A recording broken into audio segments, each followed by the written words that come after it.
E não é isso. Amém?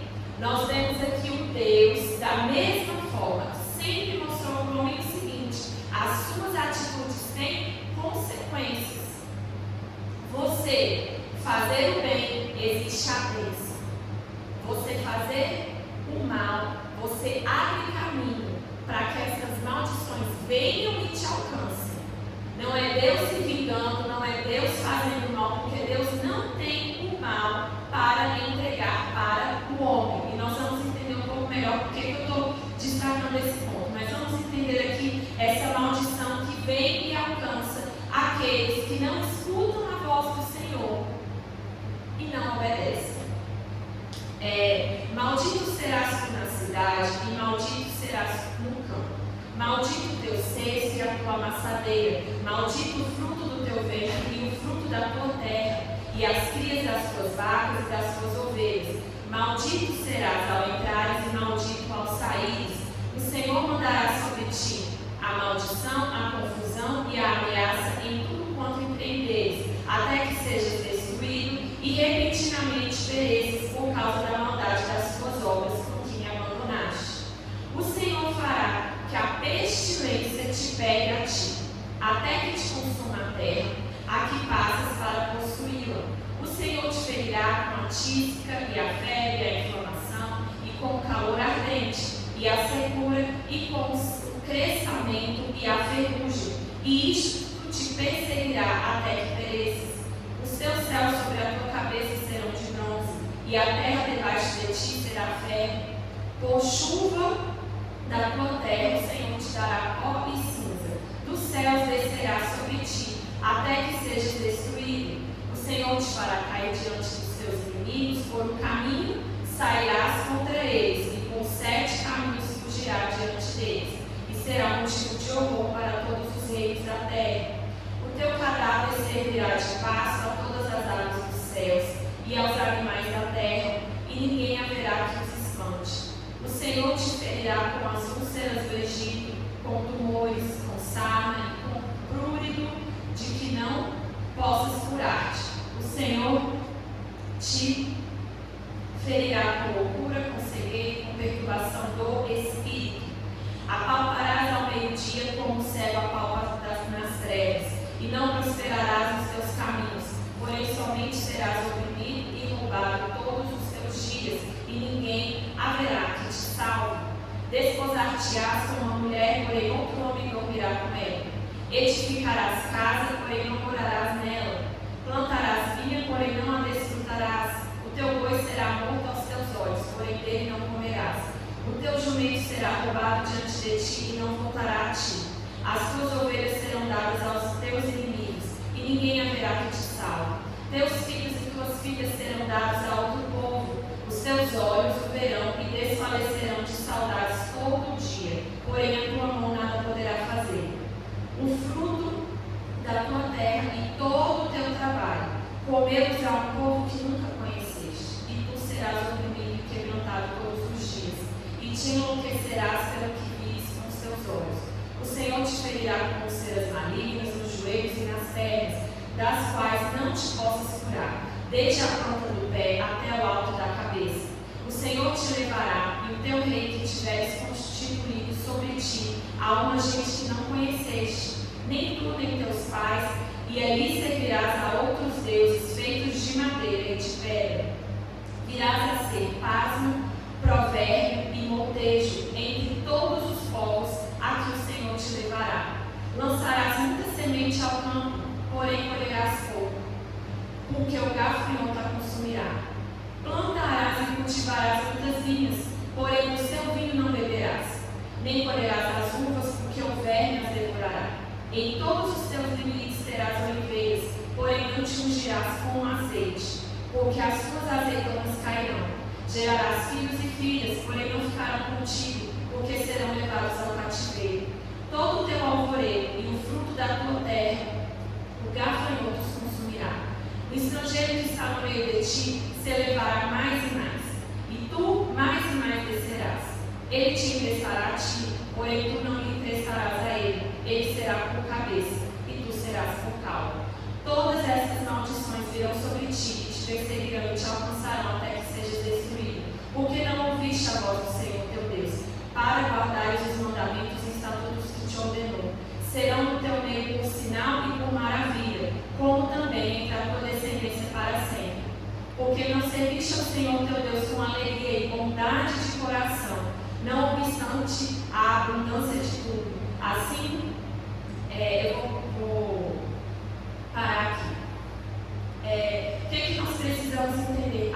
Você falou que não é Deus que coloca, que é o mesmo Deus. Você falou que é a maldição que vem. E agora nós vamos entender um outro ponto. Porque aqui vai ser construído o seguinte: o Senhor vai colocar a doença e todo o resto, toda essa maldição. E aí você me diz, depois que Jesus veio, Deus mudou de ideia? Não. Nós precisamos entender um outro ponto aqui, antes da gente continuar, amém? A maldição, ela sempre vai ser consequência do mal. Agora, a humanidade no Velho Testamento, ela tinha uma visão limitada de Deus, amém? E do diabo também. Jesus, ele foi o único que mostrou Deus com perfeição. E ele também revelou quem era o diabo de fato e sua verdadeira posição. Amém? Em Jesus, isso foi revelado para a humanidade pela primeira vez. Então, no momento em que esse texto foi escrito, o que era a ideia que o homem tinha até aqui? Deus faz tudo. Deus faz tudo. Tá. Deus fez tudo.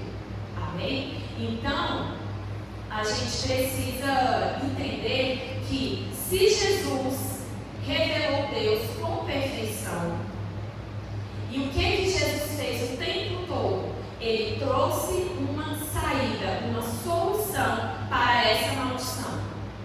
Um caminho de volta para a humanidade. Da queda, quando Adão caiu, toda a humanidade caiu. Então Jesus, ele trouxe ele abriu esse caminho. Por quê? A lei foi dada e ela se mostrou incapaz de resgatar o homem. Amém? Ela só conseguiu o quê? Apontar o erro para que o homem reconhecesse que algo estava errado. E a necessidade de um Salvador. E esse Salvador era Jesus. Então nós vemos aqui esse texto, essa construção em Deuteronômio, é por causa de uma visão ainda incompleta do homem. Não é que Deus mudou do Velho Testamento para o Novo. Amém?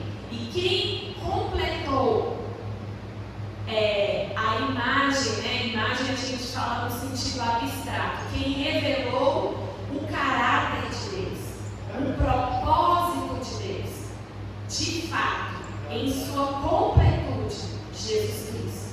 Amém? Porque senão, isso é muito importante, porque senão, se você ainda fica com essa ideia anterior à revelação de Jesus, de que Deus coloca, se Deus coloca uma doença em você, quem vai tirar? Aí vai Deus e Jesus bater boca para ver, porque Jesus morreu na cruz para curar. E é uma visão errada, porque são a mesma pessoa. Amém? A Trindade são três formando um. É o mesmo coração, é o mesmo propósito. Amém? Então nós precisamos ter isso bem claro. Bela, e de onde, né, você tirou isso? Vamos vir aqui para a palavra, amém?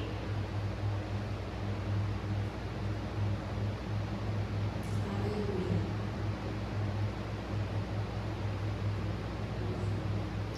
Colossenses 2, de 8 a 15.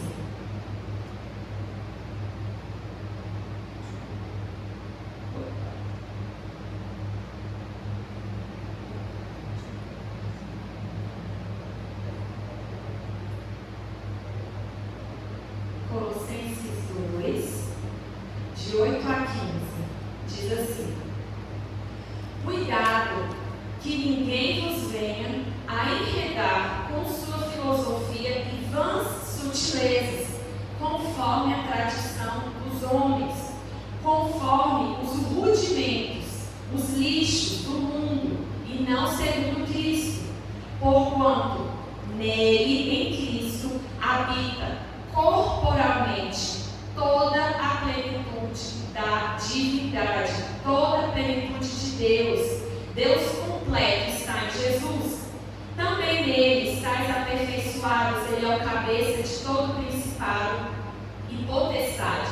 Nele também foste circuncidados, ou seja, foi feita uma aliança, amém? Não por intermédio de mãos, mas no despojamento do corpo da carne, ou seja, quando nós abrimos mão dos desejos da carne, amém? Por amor a Cristo, tendo sido sepultados juntamente com Ele. É justamente isso, a gente morrer, abrir mão das nossas vontades, juntamente com Ele no batismo, no qual igualmente fostes ressuscitados mediante a fé no poder de Deus, que o ressuscitou dentre os mortos, e a vós outros que estáveis mortos pelas vossas transgressões e pela incircuncisão da vossa carne. O que isso quer dizer? A nossa carne nunca vai se aliançar com Deus, amém? E isso é a morte eterna, isso causa a morte eterna.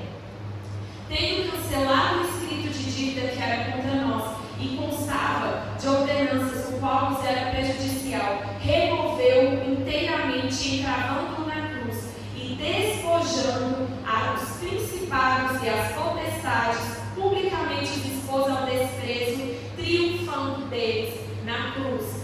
O que foi a obra de Jesus? Mostrar para a humanidade o mal, desde o princípio, veio do diabo, Lúcifer, o anjo caído, aquele que gerou o mal dentro de si e trouxe o mal para a natureza humana. Foi ele que desde o princípio trouxe o mal, e Jesus o derrotou, sendo Deus, se fazendo de homem sem nenhum pecado, assumindo o pecado de todos, mesmo que já tinham vivido e morrido aqui na terra em pecado. Jesus salvou a todos, e isso fez com que o poder do pecado, o poder do diabo fosse destronado.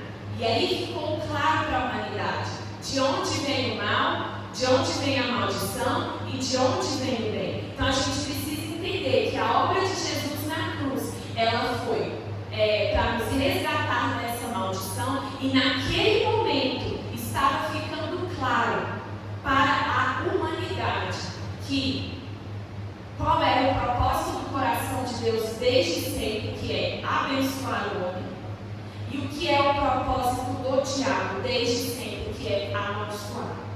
Isso ficou claro. Antes disso, não havia essa clareza. Amém? Porque a revelação, ela vai vindo em um processo. Amém? Vamos ler também Colossenses 1, de 13 a 23. Diz assim: Ele, Jesus, nos libertou do império das trevas e nos transportou para o reino do Filho do seu amor.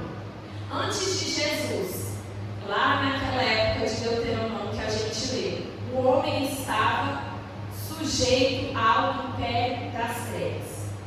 E a única maneira era o quê? Tentar ali pela lei, era a única opção disponível. Pela circuncisão, aliança com Deus, aguardando o Salvador perfeito que iria vir.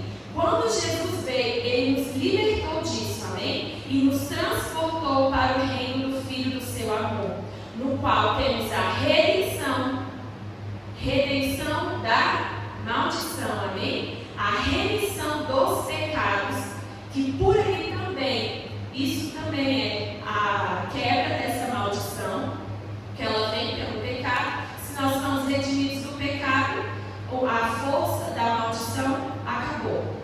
Este é a imagem do Deus invisível, o primogênito de toda a criação, pois nele foram criadas todas as coisas nos céus e sobre a terra, as visíveis e as invisíveis, sejam tronos, sejam soberanias, quer principados, quer potestades. Tudo foi criado por meio dele e para ele. Ele é antes de todas as coisas, nele tudo subsiste, cabeça do corpo da igreja. Ele é o princípio, o primogênito entre os mortos, para em todas as coisas ter a primazia, o que aprove a Deus, que nele residisse toda a plenitude, e que, havendo feito a paz pelo sangue da sua cruz, por meio dele reconciliasse consigo mesmo todas as coisas, quer sobre a terra, quer nos céus. E a vós outros também, que outrora erais estranhos e inimigos no entendimento pelas vossas obras malignas, agora, porém, vos reconciliou no corpo da sua carne, ou seja, no corpo de Jesus, no castigo que ele sofreu mediante a sua morte, para apresentar-vos, nós nos apresentarmos perante ele, santos, inculpáveis e irrepreensíveis. Como que isso vai acontecer? Se é que permaneceis na fé, alicerçados e firmes, não vos deixando afastar da esperança do evangelho que ouviste e que foi pregado a toda criatura debaixo do céu. O que a gente precisa entender aqui? Jesus, ele no seu corpo nos redimiu do poder do pecado. Amém? Qual é o nosso papel agora? Como a gente vê aqui no versículo 23. Qual é o nosso papel? Permanecer na fé, ou seja, crer que isso aconteceu. Amém? Hoje nós vamos entender aqui que em Cristo nós temos cura, em Cristo nós temos prosperidade e em Cristo nós temos a vida eterna, a salvação eterna. Se nós não entendermos isso aqui, a gente vai sair da fé, porque a gente vai olhar para as nossas circunstâncias e deixar que elas nos digam o que é verdade ou não. E o que a Bíblia está nos ensinando é, para você viver a obra de Jesus na cruz, você precisa crer. E a partir depois que você crê, você vê. E hoje o que a igreja tem feito, e as pessoas têm feito, é que elas falam, cura divina não é bem assim. Isso é fanatismo, isso é exagero, por que então eu fico doente? Não é assim que nós temos que raciocinar, amém? Nós temos que entender Jesus já revelou que o mal vem do diabo. Se esse mal está na minha vida, não foi Deus que colocou. O que é o meu papel? Permanecer na fé. Cristo levou sobre si. Cristo já me libertou disso. Eu creio, vai ter que mudar. Amém? Essa é a autoridade. Porque o que a gente tem que entender é que o nosso inimigo, ele é mentiroso e enganador. Ele é um tentador. Ele fica tentando. E ele aposta no quê? Na nossa ignorância e na nossa falta de fé. A aposta do diabo é sempre em cima disso. E nós não podemos ceder. Amém? A Bíblia fala, um bom combate da fé. É a gente ir para o campo de batalha sabendo que nós já somos vitoriosos, porque já foi feito. E o que é a nossa arma? Permanecer na fé. Amém. Amém? Glória a Deus. Vamos ler agora Hebreus 1. Hebreus 1, de 1 a 4. Diz assim: havendo Deus outrora falado muitas vezes e de muitas maneiras, foi o que eu falei aqui no começo, amém? A didática de Deus, e ir revelando o processo da redenção, da salvação, aos poucos, para o homem entender progressivamente um trabalho que o estrago que ele fez lá no Jardim do Éden dele. Amém? Não foi uma aguinha derramada no chão. Foi uma mudança de natureza. Você resgatar a natureza da humanidade deu trabalho. Amém? Mas Deus se dispôs a ter esse trabalho. E é um exemplo para nós. Amém? Na nossa vida. Havendo Deus outrora falado muitas vezes e de muitas maneiras aos pais, aos pais da fé, pelos profetas, nestes últimos dias, nos falou pelo Filho, a quem constituiu o herdeiro de todas as coisas, pelo qual também fez o universo. Ele, que é o resplendor e a expressão exata do seu ser. Jesus é a expressão exata de Deus. E a gente entender isso nos revela Deus e nos mostra o tempo todo que Jesus andou aqui na terra. Por onde ele ia, havia o quê? Cura, havia restauração, havia provisão. Você não viu Jesus matando ninguém, você não viu Jesus colocando doença em ninguém e nem tirando nada de ninguém. Ele era incisivo para corrigir, amém? Mas para corrigir, para que a pessoa pudesse experimentar a plenitude de Deus, amém? Então isso tem que ficar bem claro para nós. Ele que é o resplendor da glória e a expressão exata do seu ser, sustentando todas as coisas pela palavra do seu poder. Aqui a gente precisa entender isso, que às vezes a gente passa por isso aqui rápido. As coisas que nós estamos vendo aqui no mundo material, todas as coisas, são sustentadas pela palavra. Por isso que Satanás, ele sempre trabalhando para a gente não crer e para a gente abrir a boca e declarar o contrário do que a palavra fala. Quando a gente fala que o pastor Jorge é tão insistente, não fala isso, fala a palavra. Não é porque é declaração positiva, não é porque é reprogramação mental, não, porque existe um princípio espiritual. Não é ficar falando da boca para fora, é porque existe um princípio espiritual e nós precisamos concordar com a vontade de Deus para que ela se cumpra na nossa vida. E nós vamos concordar através daquilo que a gente fala. Amém? E também da nossa postura diante daquilo que a gente fala. Porque se eu declaro que eu tenho saúde e depois eu vou lá e maltrato meu corpo com maus hábitos, a minha atitude não está correspondente à minha palavra. E isso também Deus não abençoa. Amém? E todas as variações dessa postura nós temos que estar atentos. Vamos continuar aqui. Depois de ter feito a purificação dos pecados, assentou-se à direita da majestade, de Deus nas alturas, tendo se tornado tão superior aos anjos, quanto herdou mais excelente nome que eles. E aqui vamos ler Hebreus 2, de 1 a 4 também, para a gente entender outra coisa.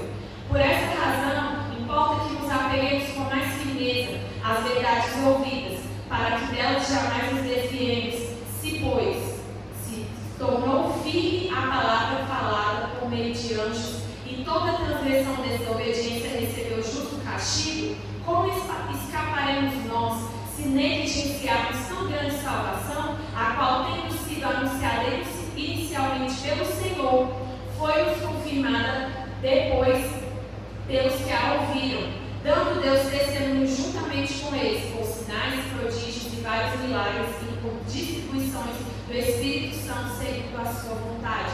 Quem o autor de Hebreus está aqui nos explicando? Se os homens lá na época de Moisés, na época lá de Deuteronômio, ignoraram a palavra que foi revelada por meio de anjos e tiveram problemas, imagina nós, aos quais foi revelada por meio de Jesus, o próprio Filho de Deus. Nós temos que ter cuidado com isso, amém? Então, assim, vamos agora lá para os versículos 14 e 18, desse mesmo capítulo de Hebreus 2. Visto, pois, que os filhos têm participação comum de carne e sangue, destes também ele igualmente participou, para que por sua morte destruísse aquele que tem o poder da morte, a saber, o diabo. Amém? Em Jesus, o poder que o diabo ainda tinha acabou. O que ele é hoje é simplesmente um tentador. Ele só consegue agir quando nós damos lugar a ele. Nós temos uma autoridade superior a Satanás e até aos anjos de Deus, porque Jesus está acima de tudo isso e nós estamos assentados com ele. Então, quando eu falei aqui que Jesus ele veio mostrar Deus com perfeição e também revelar quem é o diabo de fato, sua verdadeira posição, é sobre isso. Ele está abaixo de nós.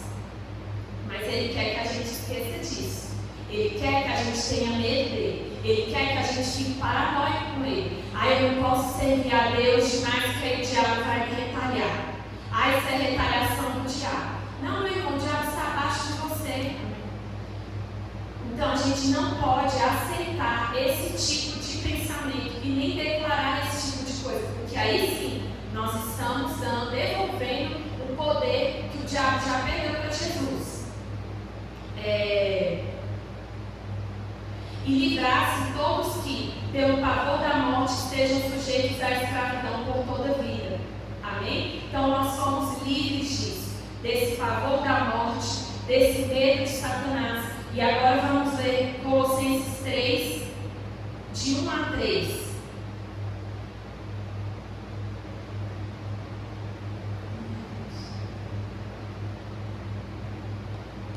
Portanto, se fostes ressuscitados juntamente com Cristo, vamos entender isso? Nós fomos ressuscitados com Cristo.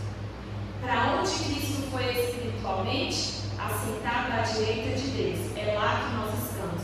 Buscai as coisas lá do alto, onde Cristo vive, assentado à direita de Deus. Pensai nas coisas lá do alto, não nas que são aqui da terra, porque morrestes e a vossa vida está oculta juntamente com Cristo e Deus. Amém? A nossa vida está guardada com Deus lá no céu.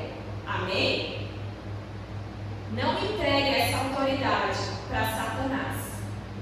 Não entregue. Porque morrestes e a vossa vida está oculta juntamente com Cristo em Deus.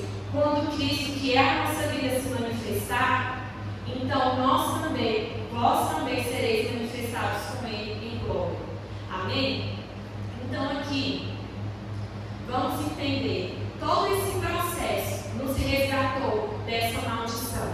Amém? Nós entendemos aqui ao longo das lições porque ela existe. Hoje nós reforçamos como foi esse processo e a autoridade que nós temos e como essa questão da maldição e da nossa autoridade funciona. Amém? Entendendo isso, nós vamos agora esmiuçar essa maldição para que a gente saiba identificá-la e entender as áreas da nossa vida que o diabo ainda está alcançando vantagem, que ele não precisa alcançar mais. Amém? Então, existem 3 aspectos dessa maldição que nós precisamos entender. Em primeiro lugar, é uma maldição que traz miséria. E nós fomos redimidos da miséria. Primeiro ponto é esse. Amém? Lá em Deuteronômio 28, legal.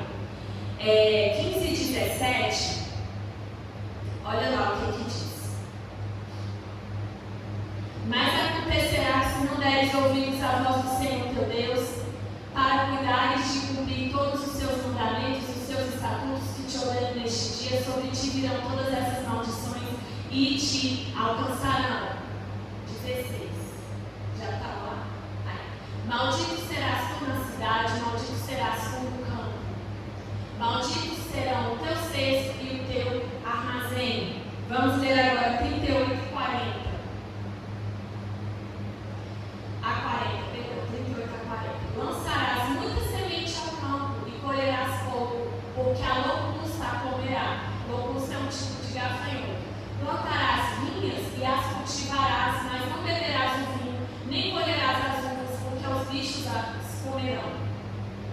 Terás oliveiras por todos os teus termos, mas não te ungirás com azeite, pois as tuas oliveiras expulsarão os seus frutos. A gente vê aqui que essa maldição, ela toca na área do sustento, amém? Do trabalho. Hoje a gente entende como área financeira, amém? E ela toca nisso. E aí nós vamos entender agora, pela palavra de Deus, o que Jesus fez por nós na sua obra na cruz. Vamos ler 2 Coríntios 8, versículo 9. Porque vós conheceis a graça de nosso Senhor Jesus Cristo. A gente sabe o presente, amém? Imerecido que veio de Jesus Cristo. Que é o que? O qual, embora fosse rico, por causa de vós tornou-se pobre, para que pela sua pobreza fosseis ricos. Amém? Aqui a gente está entendendo que a obra de Jesus na cruz, ela também foi um resgate. Amém? para que nós fôssemos prósperos. Filipenses 4,19, olha só o que diz. Filipenses 4,19. O meu Deus suprirá todas as vossas necessidades, segundo as suas riquezas em glória, por Cristo Jesus. Amém? A bênção de Deus, ela nos traz suprimento completo. E não é qualquer tipo de suprimento. É segundo as riquezas em glória de Deus. Amém? Em Cristo Jesus. Mas o que a gente precisa entender sobre essa prosperidade? Prosperidade divina não é simplesmente ter dinheiro. Amém? É ser abençoado e abençoador. O que a gente vê hoje é as pessoas pegando versículos isolados e usando como desculpa, como blindagem para ter um comportamento. Oh meu Deus, me sumiu a palavra. É quando a pessoa é muito apegada ao dinheiro, ao material, para ser, enfim, materialista, para ser ambicioso, e vai usando esses versículos como escudo, sabe? Como uma proteção para esse comportamento, e vivendo uma vida em busca de dinheiro, ganância, para blindar essa ganância. E aí apresenta a evidência da prosperidade divina, a sua conta bancária. Mas sabe lá Deus o que a pessoa está fazendo para ter essa conta bancária, passando por cima de um monte de princípios divinos. E a consequência vem. Porque prosperidade divina não é você apresentar para as pessoas uma conta bancária, que é só para as pessoas mesmo, porque isso aí para Deus e nada. Pensa Deus lá no céu, com todas as suas riquezas em glória, que conta bancária aqui da terra vai impressionar Deus? O Elon Musk, né? O Elon Musk não impressiona Deus. Enche os olhos de todo mundo, fica todo mundo aí. Ele falou, ele aconteceu por quê? Porque tem uma conta bancária gigantesca. Isso para Deus não é nada. E as pessoas estão confundindo. Porque olha só, o que a palavra fala em 1 Timóteo 6, de 10 a 16.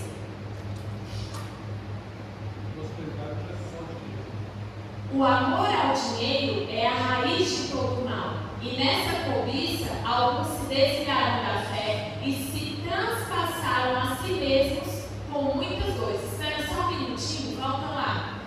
Ali está falando que o dinheiro é a raiz de todo mal? Não. É o amor ao dinheiro. É quando o dinheiro toma o lugar de Deus na nossa vida. Que é o que nós vemos lá já. Desde Deuteronômio, Deus estava avisando. Quando a gente coloca qualquer coisa no lugar de Deus, é aí que está o problema. E é na raiz desse problema que Deus quer sempre chegar. Amém? Vamos lá para o versículo 11. Mas o homem de Deus foge destas coisas e segue a justiça, a piedade, a fé, o amor, a paciência, a mansidão. Vamos parar aqui também. Prosperidade divina é isso aqui. Entendeu? A oposição, amor ao dinheiro é a confusão que o mundo oferece para a gente entender como prosperidade. Você ficar, a roupa que eu ando, as pessoas com quem eu ando, eu tenho uma prosperidade divina. Não. O carro, a casa, o bairro onde eu moro. Eu viajo para tal e tal lugar de primeira classe. Prosperidade divina é isso aqui. Justiça, piedade, fé, amor, paciência e mansidão. Porque tem muita gente com a conta bancária cheia, mas não tem paciência e mansidão, infarto e morre, o dinheiro fica aí nos filhos ligados. E injustiça. Entendeu? E fica aí para os filhos ligados. Isso não é prosperidade. E por causa desse desequilíbrio dentro da igreja, as pessoas têm se recusado a tomar posse desse aspecto da redenção Porque pessoas que querem ser sérias e comprometidas com a sua fé têm até medo de falar disso e se igualar a certos comportamentos errados que a gente percebe. Então nós temos que ficar atentos ao equilíbrio da palavra. Olha o que diz Mateus 6, 24.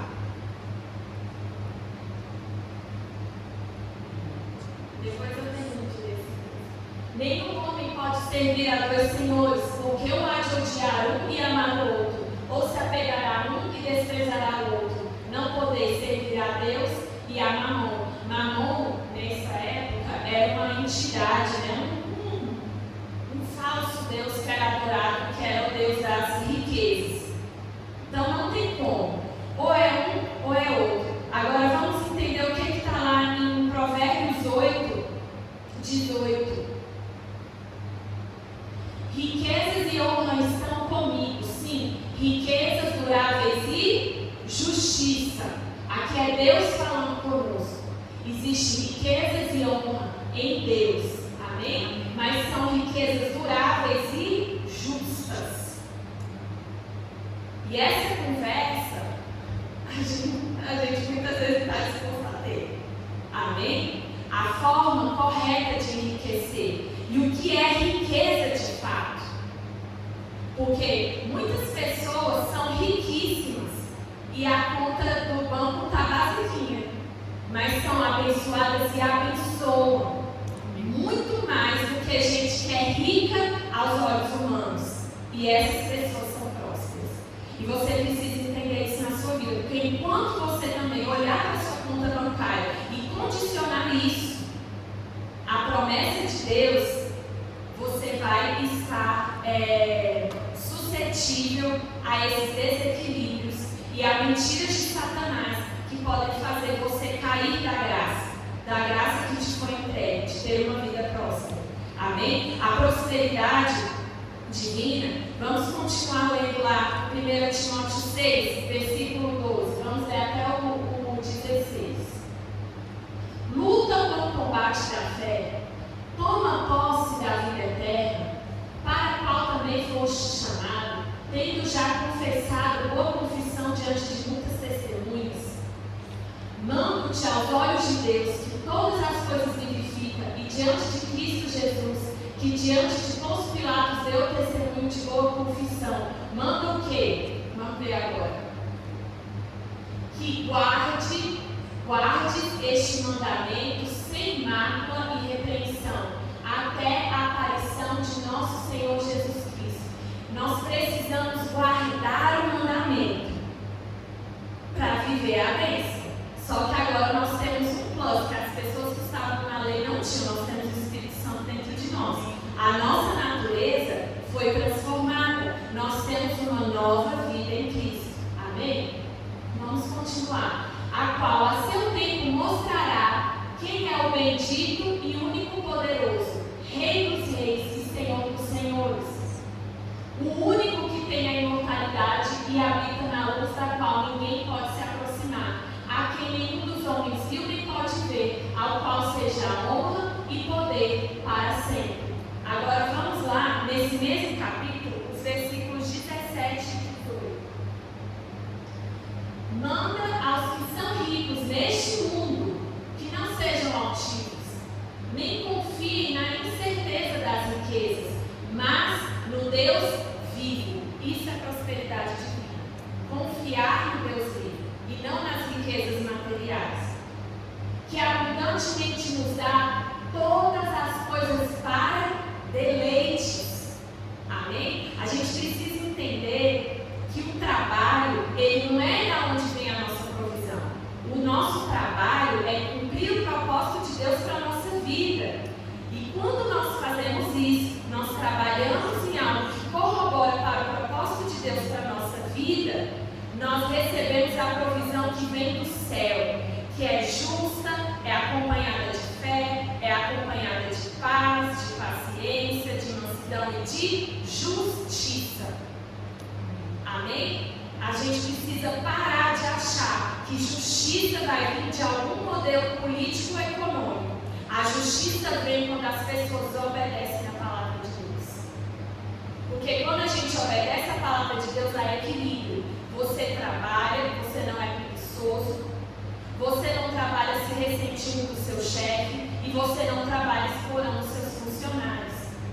E quando alguém tem falta de algo material, os que têm sobrando, provê. E todos ficam bem. Amém? Olha lá o que diz o versículo 18.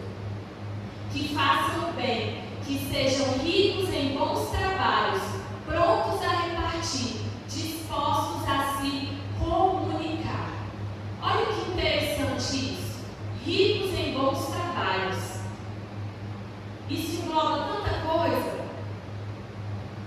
É você ajudar alguém, é você fazer o seu trabalho bem. Amém? Isso é prosperidade divina. E nós temos vários exemplos disso na Bíblia. José é um deles. José, aos olhos humanos, ele estava só caindo na pirâmide social. Literalmente, né? Lá no Egito, ele estava caindo da prosperidade. Zero prosperidade divina para ele. Porque ele estava no meio dos presos, por fim. Quem vai olhar para um presidiário e falar, prosperidade divina? Mas o reino de Deus não é assim. O reino de Deus não vive pelos parâmetros humanos.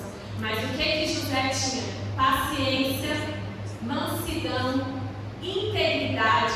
Aonde ele era colocado, ele se portava corretamente. Ele demonstrava um bom caráter. E aonde ele chegava, ele era o quê? Honrado. Riquezas e honra. As riquezas de Deus, elas sempre acrescentam honra. Se a riqueza ela vem sem honra, ela vem por meios ilícitos, não é prosperidade divina. Amém? Então, a gente precisa entender todos esses aspectos para que a gente possa tomar posse, amém? Dessa redenção.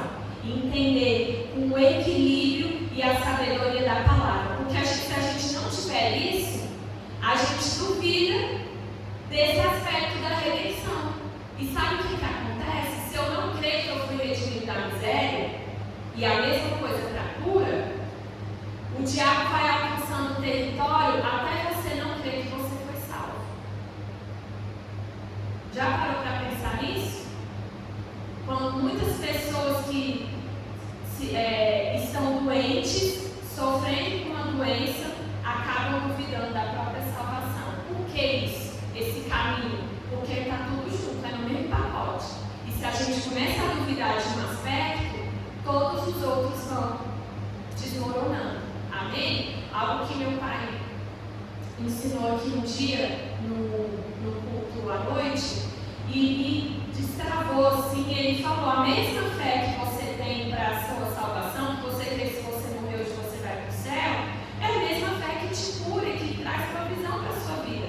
E aquilo ficou assim tão claro para mim. Eu falo: meu Deus, e eu creio na minha salvação, porque a área da cura era difícil para a minha vida. Eu ficava correndo em círculos, em racionalizações humanas, eu não conseguia tomar posse. Né? Então, é algo que a gente precisa prestar bastante atenção. Agora vamos para o segundo ponto.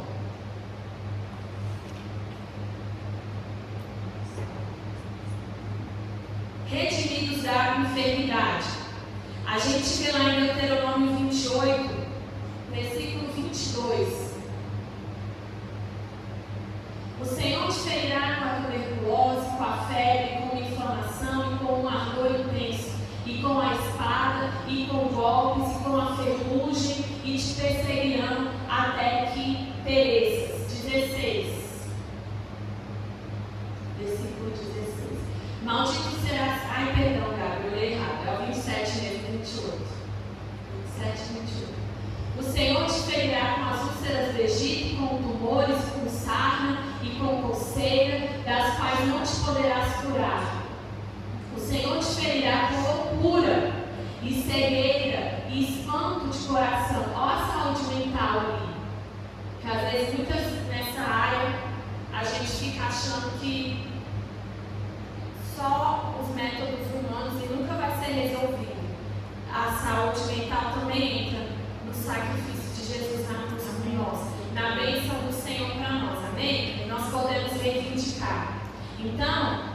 a gente vê esses pontos da maldição para a gente entender que Jesus, ele nos resgatou disso. Olha o que diz lá em Mateus 8:17. Esse texto se refere à profecia de Isaías. Mateus 8:17. Para que pudesse se cumprir o que fora dito pelo profeta Isaías, dizendo: Ele tomou sobre si as nossas enfermidades e levou as nossas doenças. Na cruz, Jesus também estava conquistando para nós cura, saúde divina. Por que a gente fica doente então? Vários motivos. Mas o Deus colocar a doença não é um deles. E porque nós temos a garantia do sangue de Jesus, nós podemos e devemos orar e crer por cura sempre. Mas eu orei um dia, a pessoa morreu. Eu orei um dia, não foi para... Não importa.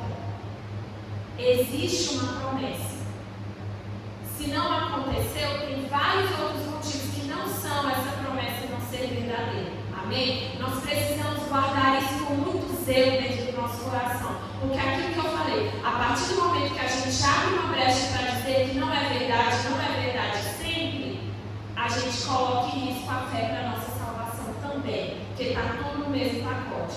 E vai ficando aquela vida morna, vai ficando aquela vida, sabe?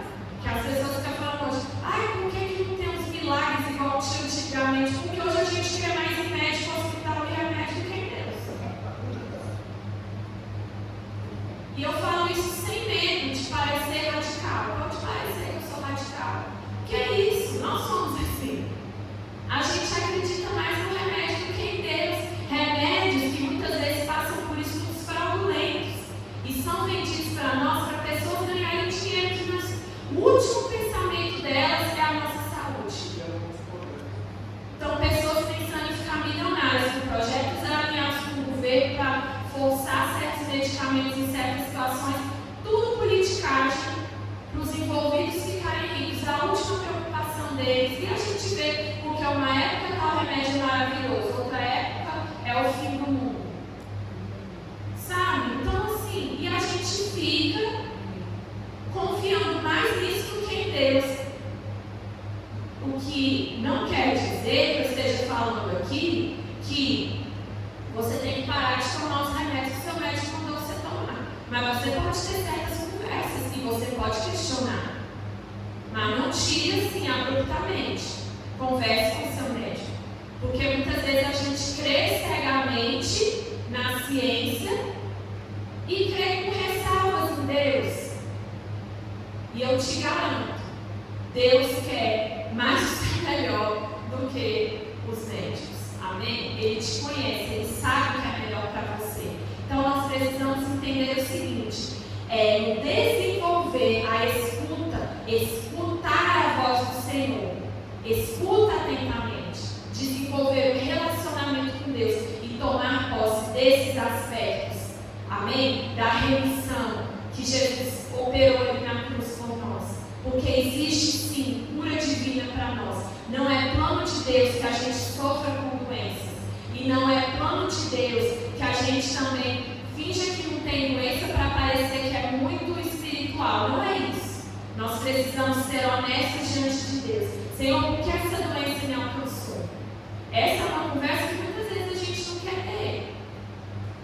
Com humildade diante de Deus. Às vezes são hábitos que você precisa mudar. Às vezes você passou realmente por uma situação muito difícil, que te pressionou demais, a sua imunidade baixou, tudo bem. Essa palavra não é para você se sentir culpado e se trancar no quarto quando você estiver doente com vergonha, não é isso. É para que nós entendamos que existe um refrigério do Senhor de cura, amém? Para nós. Atos 10, 38, vamos entender o último aspecto aqui hoje sobre doenças.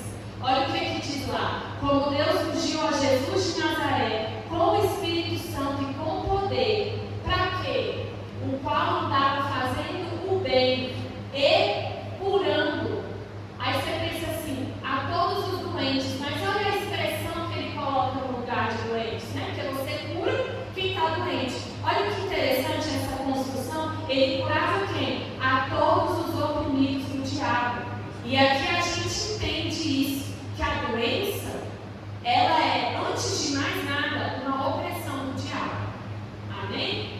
Porque Deus estava com ele. Então a gente precisa entender isso, porque às vezes as pessoas estão entendendo doença como uma forma de Deus corrigir. E aí, se Deus está colocando e corrigindo, não há realmente o que fazer. Mas o que a palavra de Deus nos mostra não é isso. Uma leitura atenta, cuidadosa, um estudo responsável da palavra nos mostra isso. Amém? E a gente precisa o quê? Rejeitar. E sempre, gente, não importa. Creia na cura, olhe pela cura, não duvide. Não duvide. Porque a dúvida nos afasta, nos impede de alcançar aquilo que Jesus já conquistou para nós. E por último, terceiro, nós fomos redimidos da morte eterna. É a maldição da morte eterna. Eu não vou me demorar muito nesse ponto, porque ele foi muito bem trabalhado em todas as aulas. Mas a gente precisa entender isso, que quando o homem pecou, quando o pecado entrou na humanidade, entrou a morte, que não é a morte física, é uma morte espiritual, separação de Deus. E quando nós morremos fisicamente, separados de Deus, morremos fisicamente, quando estamos mortos espiritualmente, a gente passa a ser eternamente separados de Deus. Então a gente precisa entender que o nosso tempo de vida física é a nossa chance, só existe uma, para sermos resgatados, redimidos por Jesus, nesses três aspectos, para que quando a gente morrer fisicamente, a gente tenha a vida eterna e a gente seja glorificado no corpo, assim como Cristo foi. Amém? Então vamos ler lá 2 Timóteo 1:10. E que agora se faz manifesto pela aparição de nosso Salvador Jesus Cristo, o qual aboliu a morte e trouxe a vida e a imortalidade à luz por meio do Evangelho. Lá em Efésios 2:1-10 explica melhor esse versículo. Efésios 2:1-10. E vos vivificou, estando mortos em transgressões e pecados. Essa é a morte espiritual. Nos quais no passado caminhastes conforme o curso deste mundo, conforme o príncipe das potestades do ar, Satanás, amém? Do espírito que agora opera nos filhos da desobediência, entre os quais também todos nós vivíamos em tempos passados, nos desejos da nossa carne, fazendo a vontade da carne e da mente, e éramos por natureza filhos da ira, como os outros também. Mas Deus, que é rico em misericórdia, pelo seu grande amor com que nos amou. Quem mostrou isso aqui foi Jesus, amém? Estando nós ainda mortos em nossos pecados, nos vivificou juntamente com Cristo. Sempre repita isso na sua cabeça: juntamente com Cristo, juntamente com Cristo. O que Cristo fez, nós estávamos ali juntamente com Ele. Amém? Não importa o que as circunstâncias da sua vida estejam te dizendo, você estava juntamente com Cristo. Amém? Pela graça sois salvos, e nos ressuscitou juntamente com Ele, e nos fez assentar nos lugares celestiais em Cristo Jesus. É aonde nós estamos assentados, amém? Com Cristo Jesus, para mostrar nas épocas vindouras as abundantes riquezas da sua graça, pela sua benignidade para conosco através de Cristo Jesus. Pois pela graça sois salvos por meio da fé, e isso não é de vós mesmos, isso é o dom de Deus, não de obras, para que nenhum homem se glorie. Nada disso aqui nós vamos conseguir com um bom comportamento. Isso que muitas vezes a gente fica patinando. Quando a gente começa a errar em algumas coisas, um comportamento, a gente vai se afastando de Deus e pensando assim: não, deixa eu me afastar. Quando eu realmente vida, aí eu volto a ir para a igreja, eu volto a orar, eu volto a ler a Bíblia porque eu não estou digno, ou eu volto a servir a Deus. Não. É justamente o contrário. Quando os comportamentos ruins começam a aparecer, é aí que você tem que voltar para Deus, porque você não conquista a bênção de Deus, da salvação e tudo que acompanha, né? A prosperidade, a cura, a vida eterna. Você não conquista isso sendo uma pessoa bem comportada. Isso vem pela fé. E aí o comportamento acompanha a fé. Amém? É o inverso. Às vezes a gente fica patinando, querendo na nossa própria força conseguir, e a gente só vai perdendo tempo. Porque somos feitura sua, criados em Cristo Jesus, para as boas obras, as quais Deus estabeleceu para que andássemos nelas. Então vamos entender, amém? Não de obras para que nenhum homem se glorie. As obras vêm como? De Deus. Ele estabeleceu para que a gente andasse nelas. Então vem de Deus. Em Deus eu consigo enxergar o caminho das boas obras no qual eu tenho que andar. Sem Deus, na minha própria força, no meu próprio entendimento, eu só consigo me tornar uma pessoa legalista. Amém? Então, essa foi a nossa aula de hoje. E meu desejo é que tudo aquilo que veio, sabe, que veio do Espírito Santo aqui, possa enraizar no seu coração, reforçar os princípios corretos da palavra e que você possa desfrutar, amém? Desse tríplice resgate de Cristo. Não ignorar nenhum desses aspectos, porque como a gente percebeu aqui hoje, a gente ignorar um desses aspectos compromete todos os outros, amém? Vamos orar? Pai, nós te louvamos e te agradecemos pelo teu amor, pela tua bondade, pela tua graça, pela tua misericórdia. Pai, que essa palavra possa se enraizar cada vez mais no nosso coração e gerar frutos que glorifiquem o teu nome, frutos que agradem o teu coração. Espírito Santo de Deus, opera em nós, tanto querer como realizar. Em nome de Jesus, que mais e mais luz do Senhor chegue nas nossas vidas. A luz que nos transforma, a luz que nos sustenta e a luz que nos faz viver à altura da posição que nós temos em Cristo Jesus. Eu repreendo nessa hora toda a obra das trevas, toda a obra das trevas de miséria, toda a obra das trevas de doença, toda a obra das trevas de dúvida, de morte, da salvação. Eu repreendo agora em nome de Jesus. Eu declaro: o sangue de Jesus tem poder nas nossas vidas. Cura, Senhor, os nossos pensamentos. Cura, Senhor, a nossa confissão. Deus, nós tomamos posse. Nós declaramos que nós cremos em Cristo. Nós somos livres da morte, da doença e da miséria. Em Cristo nós somos livres da morte, da doença e da miséria. Para a honra e glória do nosso Deus. Amém. Amém.